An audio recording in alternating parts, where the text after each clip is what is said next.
Hello സന്ധ്യ.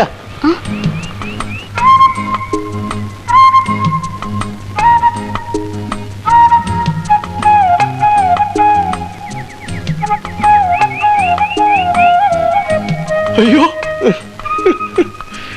സന്ധ്യ, അങ്ങനെ അങ്ങ് പോയാലോ? സന്ധ്യ എന്ന് 2 വാചകം പറഞ്ഞത് വളരെ നന്നായി. ഇപ്പൊ ഒരുത്തനും വായി നോക്കി നിൽക്കാറില്ല.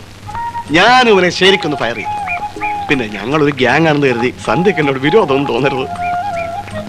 എന്റെ മമ്മി ഡാഡി സ്റ്റേറ്റ്സ്മാൻ. നാട്ടിലാണെങ്കിൽ ഏക്കർ കണക്കിന് എസ്റ്റേറ്റ്, ബംഗ്ലാവ്. ഞാൻ അങ്ങോട്ടൊന്നും പോവാറില്ല. എന്റെ MBA കഴിഞ്ഞപ്പോ മമ്മിയും ഡാഡി അങ്ങോട്ട് വിളിച്ചതാ. ഓ, എനിക്ക് വലിയ താല്പര്യമൊന്നുമില്ല. ചെറുപ്പം മുതലേ ഞാനൊരു മിമിക്ക. അതുകൊണ്ടാ നേരം കളയാൻ ഇവിടെ വന്ന് കൂടിയിരിക്കുന്നത്.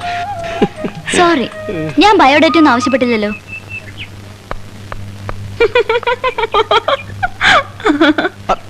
ലീലാമ്മയോ? ഓർത്തെ ഞാൻ തന്ന കത്തിന് മറുപടി ഒന്നുമില്ല. അല്ല, ഇങ്ങനെ ഇരുന്നാ മതിയാ? എന്താ പരിപാടി പറ. എല്ലാരും വരട്ടെ. ആ, എസ്റ്റേറ്റ് മുതലാളി വരുന്നുണ്ട്.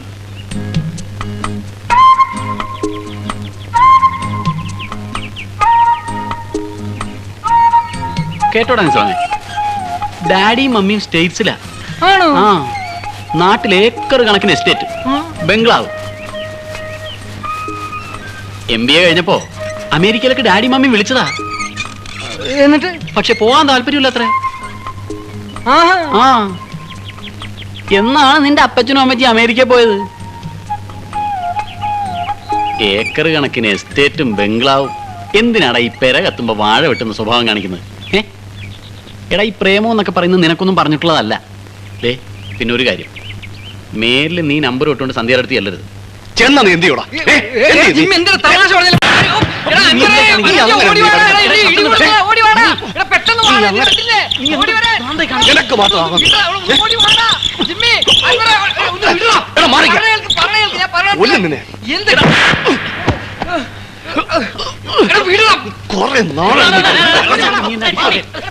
വേണ്ട വേണ്ട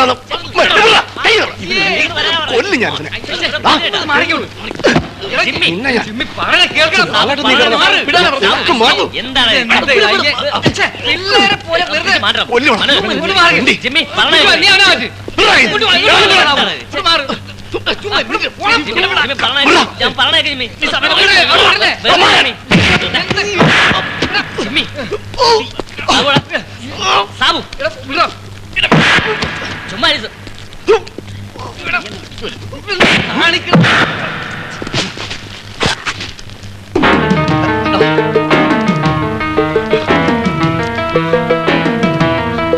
വേണ്ട വേണ്ട സാബു, വേണ്ട വേണ്ട.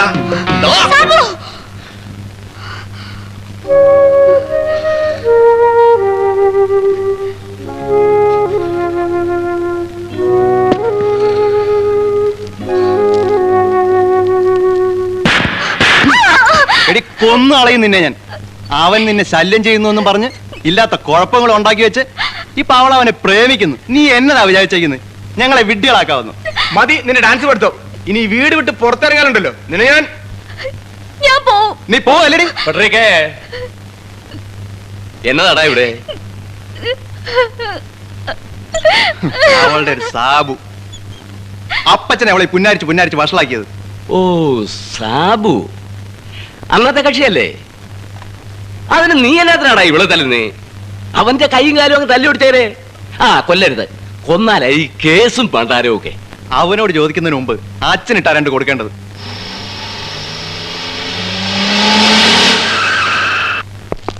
ഈ കലാദർശയുടെ ബോർഡും വെച്ചേച്ച് അച്ഛൻ എന്നതാ അവിടെ നടത്തുന്നത്? എന്താ മനസ്സിലായില്ല? മനസ്സിലാക്കി തരാൻ തന്നെ ഞങ്ങൾ വന്നേക്കുന്നത്. കൊള്ളാവുന്ന വീട്ടിലെ പെമ്പിള്ളേരെ ഇങ്ങോട്ട് അയക്കുന്നത് നിങ്ങളെയൊക്കെ വിശ്വസിച്ച. പാട്ടും ഡാൻസും മാത്രമല്ല, അച്ഛനോട് പ്രേമവും പഠിപ്പിക്കണമെന്ന് ഇപ്പോഴാ മനസ്സിലായത്. നീ ആരാന്ന്? ഇവനൊക്കെ ആയിരിക്കും ഇവിടുത്തെ ഏജന്റന്മാര്. പോകാൻ തന്നെ ഞങ്ങൾ വന്നേക്കുന്നത്, ഇവിടെ കടക്കാനൊന്നുമല്ല. അല്ലടാ, ഇവിടെ കടത്താ പോരെ. ഓ, നിങ്ങളൊന്ന് സമാധാനായിട്ടിരിക്കും. സമാധാനമായിട്ട് ഇരിക്കാനല്ല, സമാധാനം കെട്ടേച്ച് അങ്ങോട്ട് പോന്നിരിക്കുന്നത്. ഇത് പണ്ടേ തല്ലിപ്പൊളിച്ച് കളയേണ്ടതായിരുന്നു. ഇങ്ങോട്ട് വേണം തല്ലി പൊളിക്കാൻ. മര്യാദയ്ക്ക് ഇവിടുന്ന് പോയില്ലെങ്കിലേ പോകാൻ ആംബുലൻസ് വേണ്ടി വരും. താമ്പോടും. പിന്നെ അച്ചോ, ഇനി ഞങ്ങളെ ഇങ്ങോട്ട് വരുത്തിയേക്കരുത്, പറഞ്ഞേക്കാം. മമ്മൂട്ടി, ഇവിടെ വന്നേ. വാ. ആരാ അവന്മാര്? എന്താ പ്രശ്നം? അല്ല അവന്മാരെ തലയ്ക്ക് വട്ട. എന്റെ കർത്താവേ, അവന്മാർക്കാണോ വട്ട് അതോ ഇവിടെയുള്ളവർക്കാണോ വട്ട്? ഒരു പിടിയും കിട്ടുന്നില്ലല്ലോ. നാണമില്ലല്ലോടാ നിനക്കൊക്കെ. ഒരു പെണ്ണിന് വേണ്ടി കിടന്ന് അടിപിടി കൂടുന്നു. ഞാനിവിടെ ഉണ്ടായിരുന്നെങ്കിൽ ഇതൊന്നും നടക്കൂലായിരുന്നു. എടാ, ഒരാണിന് 7 പെണ്ണ് വെച്ച് ഈ ലോകത്തുണ്ടെന്നാ പറയുന്നത്. ഏതെങ്കിലും നല്ലൊരെണ്ണത്തിന് നോക്കി എനിക്ക് എടുത്താ പോലും. ദേ, അടുത്ത പരിപാടിക്ക് ഞാനുണ്ടാവില്ല. ട്രൂപ്പിലേക്ക് വേറെ ആളിനെ അന്വേഷിച്ചോ. ഞാൻ അച്ഛനോട് പറയാൻ പോവാ. പോകുമെന്ന് പറഞ്ഞ് നീ അങ്ങനെ പേടിപ്പിക്കൊന്നും വേണ്ട. നീ ഇല്ലെങ്കിൽ വേറൊരുത്തൻ. ഹോ, ഇവിടെ ട്രൂപ്പിച്ചാരൻ ആളുകൾ പുറകെ നടക്കുന്നു. എനിക്ക് പേടിയൊന്നുമില്ല. ഞാൻ വിചാരിച്ചാലും ഒരാഴ്ചക്കുള്ളിൽ വേറെ ട്രൂപ്പ് ഉണ്ടാക്കാൻ പറ്റും. ഞങ്ങൾ ഉണ്ടാക്കടാ. ഈ ആവശ്യമില്ലാത്ത കാര്യങ്ങളൊക്കെ എന്തിനാ സംസാരിക്കുന്നത്? ഇതെങ്ങാനും അച്ഛന്റെ ചെവിയിലെ ത്യാഗ നാട്ട കേസാവും. എന്റെ പൊന്നളിയന്മാരെ, കഴിഞ്ഞതൊക്കെ നിങ്ങളൊന്നും മറക്കും. നിർത്തരുത്. ഒരുത്തനും കൂടുതൽ സംസാരിക്കണ്ട. ഇവർ രണ്ടുപേരെയും ഒരു കുടക്കീഴിലാക്കിയാണ് നമ്മൾ ആദ്യം ചെയ്യേണ്ടത്. അതിന് കൊട എവിടെ? ഒറ്റ ചവിട്ടി വെച്ചെന്നുണ്ടല്ലോ. എടാ സാബു, നിനക്ക് ഇവനോട് വഴക്കുണ്ടോ? എനിക്ക് വഴക്കൊന്നുമില്ല. നിനക്കുണ്ടോടാ? നിനക്ക് വിഷമം ഉണ്ടാവുന്ന എനിക്കറിയാം. അതൊക്കെ അങ്ങ് മറന്നുകളാ. നീ എഴുന്നേക്ക്. എഴുന്നേക്കടാ. എഴുന്നേക്കാൻ ഞാനാ പറയുന്നത്. എഴുന്നേക്ക്. നീ വാ, എഴുന്നേക്ക്. സാബു ഇങ്ങ് വാ. വാ, വരാൻ. രണ്ടുപേരും അങ്ങോട്ടും ഇങ്ങോട്ട് കൈ കൊടുക്ക. ഞാനാ പറയുന്നത് കൊടുക്കാൻ. നിമ്മി, ഇങ്ങനെയല്ല, നല്ല ചിരിച്ചോണ്ട് കൈ കൊടുക്ക. പല്ല വിളി കാട്ടുന്നത് പിണക്കം തീർന്നുള്ള ചിരിയാണ്. നല്ല ഹാപ്പി അടിച്ചിരിക്കുക.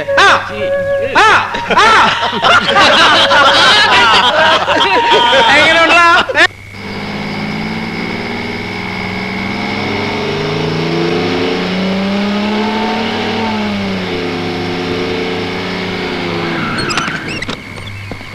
അഞ്ച് മിനിറ്റിനകത്ത് പോകണം. എല്ലാവരും വേഗം വേണം.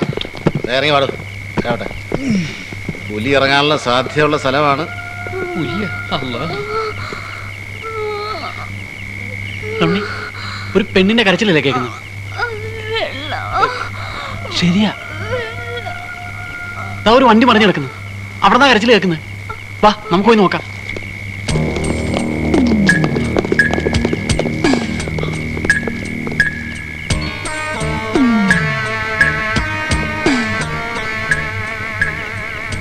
അയ്യോ, ഒരു അനക്കമില്ല.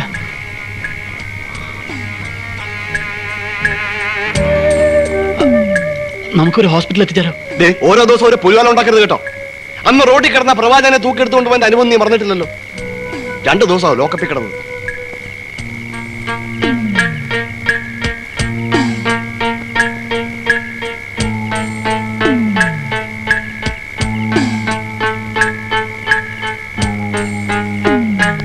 മതി സഹായിച്ചത്. കാലത്ത് എന്നില്ലെങ്കിലേ പുറംകളി കളിക്കാൻ പോയെന്നും പറഞ്ഞ അച്ഛൻ വെള്ളം കൂട്ടും. വാ, മതി. വാ വാ വാ. ഞാൻ എന്റെ പാടൂ വരാൻ. അയാൾ കിടന്ന് വിളിച്ചു പോകുന്നില്ലേ? ഞാൻ പാടൂ. എന്തായാലും മനുഷ്യത്വം ഇല്ലാത്ത പരിപാടിയാണ് നമ്മൾ കാണിക്കുന്നത്.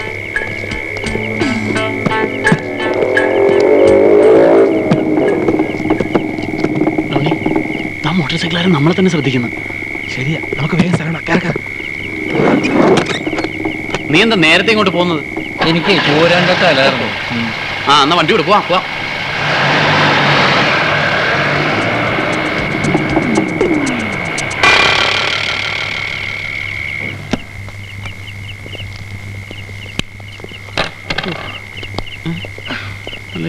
ഇതെന്താ? എടാ, എല്ലാത്തിനും കൂടെ ഇങ്ങോട്ട് കെട്ടിയെടുത്ത് എനിക്കൊന്ന് കിടന്ന് ഉറങ്ങണം. നീ കിടന്നോ? നേരം വെളുത്ത് ബസ് ഓടാൻ തുടങ്ങിയാ ഞങ്ങൾ അങ്ങ് പോയേക്കും. നമുക്കൊരു ചായ പിടിച്ചിട്ട് അന്തരൂന്റെ കട തുറന്നു.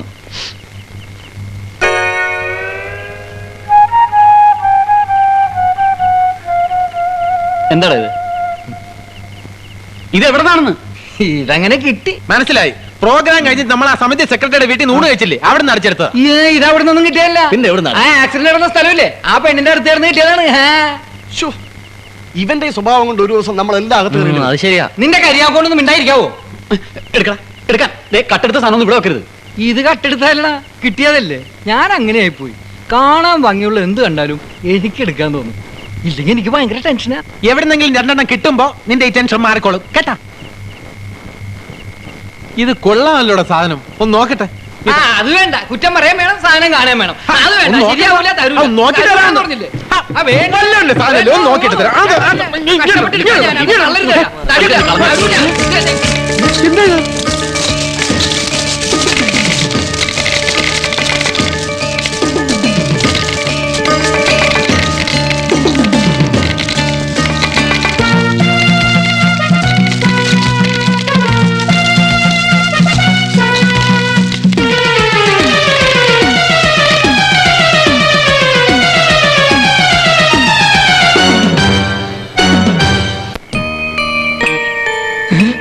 ഏതാടാ തിളങ്ങണത്? ഇത് ഡയമണ്ട്സ് ആണെന്ന് തോന്നുന്നു. ഇത് ഒറിജിനൽ ആണോ ഡ്യൂപ്ലിക്കേറ്റ് ആണോ? ഒറിജിനൽ രത്നം തന്നെ. ദേവിന്റെ അത്ര എഴുത്ത് ഒന്ന് വായിക്കട വേഗം. എന്താണ് ഈ എഴുതിയിരിക്കുന്നത്? ഇതെന്താണിത്? അറബിയാ? ഉറുദുവാ? ഒന്നും മനസ്സിലാവുന്നില്ല.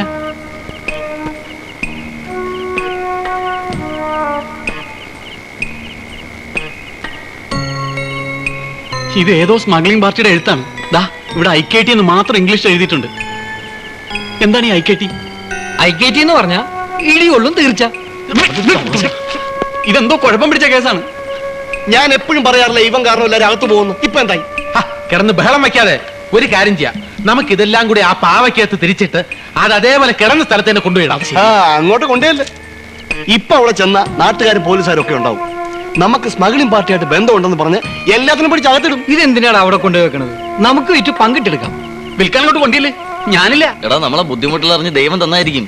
ഒരു 10-25 ലക്ഷം രൂപയുടെ ഡയമണ്ട്സ് ഉണ്ട്. അതൊന്നും ശരിയാവൂല. ഇത് നമ്മുടെ കയ്യിൽ വെച്ചോണ്ടിരുന്ന പോലീസിന്റെ ഇടികൊള്ളും എന്നുള്ള കാര്യം ഉറപ്പാണ്. പിന്നെ ഇപ്പൊ എന്ത് ചെയ്യണമെന്നാ പറയണത്? ഒരു ഐഡിയ.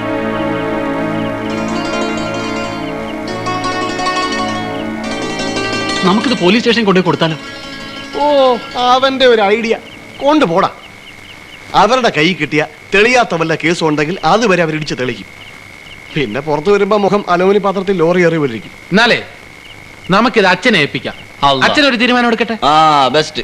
അച്ഛൻ്റെ കൊടുത്താലേ അങ്ങേര് അതുകൊണ്ട് ഏതെങ്കിലും നേർച്ചപ്പെട്ടി ലോട്ടിടും. നേർച്ച വീഴുന്നത് കള്ളപ്പണമാണോ മോഷണ സ്വത്താണോ എന്ന് പള്ളിയിലോ അമ്പലത്തിലോ പോയി ചോദിക്കാനുള്ള നിയമമില്ലല്ലോ. തൽക്കാലം നമുക്കിത് എവിടെയെങ്കിലും സൂക്ഷിച്ചു വെക്കാം. ഇതിന്റെ ആഫ്റ്റർ എഫക്റ്റ് അറിഞ്ഞിട്ട് എന്താണ് വേണ്ടതെന്ന് ആലോചിക്കാം. നമ്മളിത് ഇപ്പൊ എവിടെ കൊണ്ടുപോയി വെക്കും?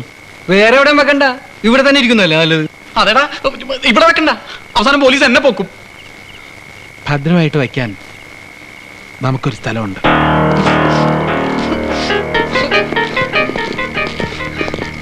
വേണ്ടടാ.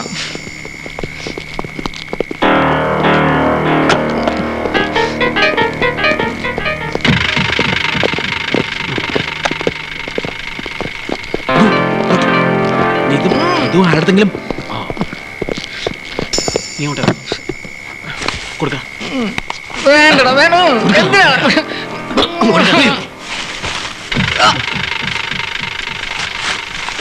അങ്ങോട്ട്.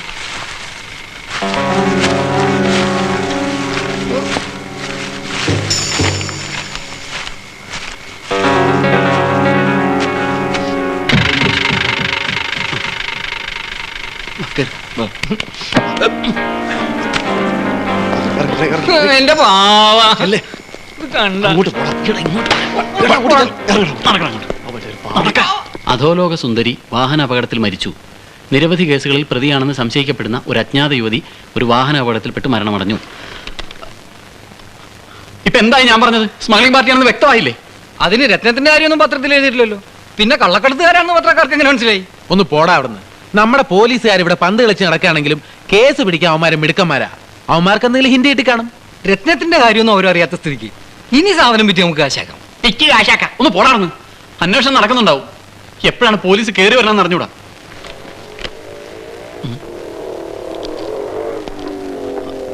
നമ്മൾ ഇന്നലെ രാത്രി കണ്ട മോട്ടോർ സൈക്കിളുകാരനായിരിക്കുമോ? പോയി നോക്കാം, വാ.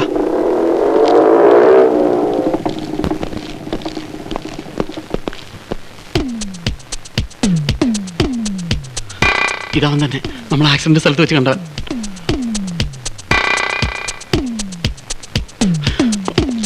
എന്റെ അമ്മേ, നമ്മൾ ഇന്നലെ ആക്സിഡന്റ് സ്ഥലത്ത് വെച്ചൊരു മോട്ടോർ സൈക്കിളുകാരനെ കണ്ടില്ലേ? അയാൾക്ക് ഇതുമായിട്ട് എന്തോ ബന്ധമുണ്ട്. അയാൾ ഇങ്ങോട്ട് കയറി വരുന്നു.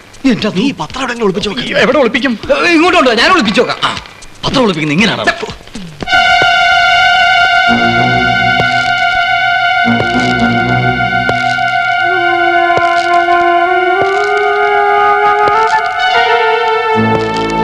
വാതിലും തുറന്നിട്ടുണ്ടായിരുന്നു.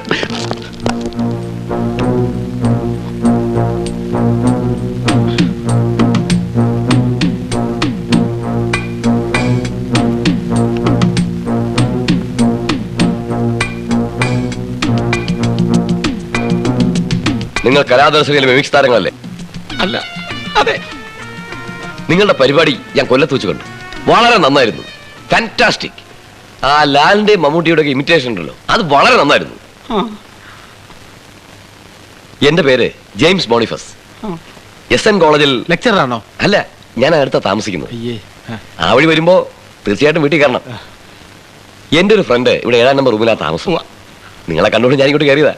അപ്പൊ വരട്ടെ. അല്ലാതെ വേറെ ഒന്നുമില്ലല്ലോ. ഓക്കെ.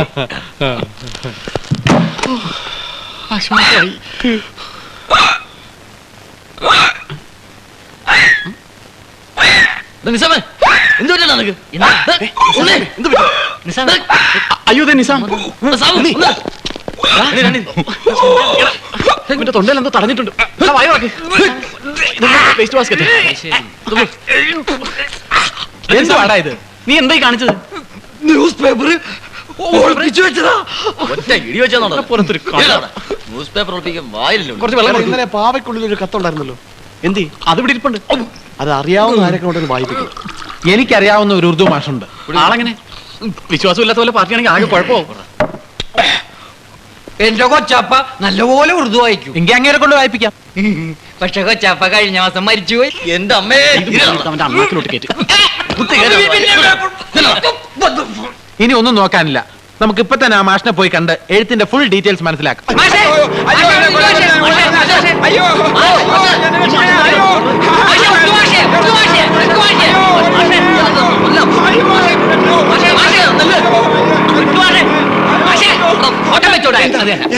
മാഷേ, ഇത് ഞാനാ, ഉണ്ണി. ഉണ്ണിയായിരുന്നു. ഞാൻ മാഷ് എന്തിനാ ഓടിയത്? ഞാൻ വിചാരിച്ചു കടം വാങ്ങിച്ച് കാശ് കൊടുക്കാനുള്ള ആരെങ്കിലും പിന്നാലെ വരികയാണെന്ന്. മാഷിനെ അത്യാവശ്യമായിട്ടൊന്ന് കാണാൻ വന്നാ ഞങ്ങള്. എന്താ ഉണ്ണികൃഷ്ണ വിശേഷം? ഞങ്ങളുടെ ഉറുദുവിൽ ഒരു ലെറ്റർ ഉണ്ട്. അതിന്റെ അർത്ഥം മാഷൊന്ന് വായിച്ച് പറഞ്ഞു തരണം. ഇത്രേ ഉള്ളൂ.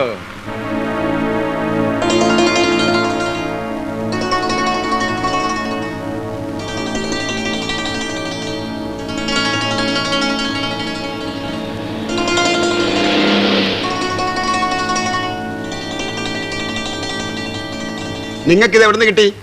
ഇതാ പെണ്ണെ എത്തിയിടല്ലോ. പക്ഷേ ഇത് ഞങ്ങളുടെ മിമിക്രിയിലെ ഒരു പുതിയ ഇനമാണ്. അതായത് ഉറുദു അറിഞ്ഞാത്ത ഒരാൾ ഉറുദു അറിയാവുന്ന ഒരാളോട് സംസാരിച്ചിരിക്കുമ്പോ ഉറുദു അറിയാവുന്ന വേറെ സ്ത്രീ ഒരു എഴുത്ത് എഴുതാൻ വരുന്നു. അപ്പൊ ഞങ്ങളെല്ലാം കൂടെ ഉറുദുവിൽ എഴുതണോ, ഹിന്ദിയിൽ എഴുതോ, തമിഴിൽ എഴുതോ, കന്നഡത്തിൽ എഴുതോ, അങ്ങനെ എങ്ങനെ മാഷിന്റെ അർത്ഥം പറഞ്ഞില്ല. അതാണോ കാര്യം? പറഞ്ഞു തരാം. പ്രിയപ്പെട്ട കാസർഗോഡ് കാതർബായി, ഇവിടുന്ന് ഒരു ലീലാപ്പണിക്കരുടെ കയ്യിൽ 25 ലക്ഷത്തിന്റെ ചരക്കയക്കുന്നു. കിട്ടിയാലുടൻ ഫോൺ ചെയ്യണം എന്ന് നിങ്ങളുടെ സ്വന്തം ഐക്കേറ്റി. ഈ ഐക്കേറ്റി എന്താ? ഇന്റർനാഷണൽ കള്ളത്തട്ടിപ്പ്. അല്ല മാഷെ, നമ്മുടെ മിമിക്രിയുടെ കോഡാ. പിന്നെ മാഷെ, ഇത് പുറത്ത് ആരോടും പറയരുത്. നമുക്ക് ഡേഞ്ചറാ. വേറെ ഒന്നുമല്ല, വേറെ മിമിക്രി ട്രൂപ്പുകാരുണ്ട്, അവരിത് കോപ്പി അടിക്കും. അവരുടെ മാഷെ താങ്ക്സ്. ഉണ്ണികൃഷ്ണ, ഒരു 100 രൂപ കടം തരാൻ കാണുവോ?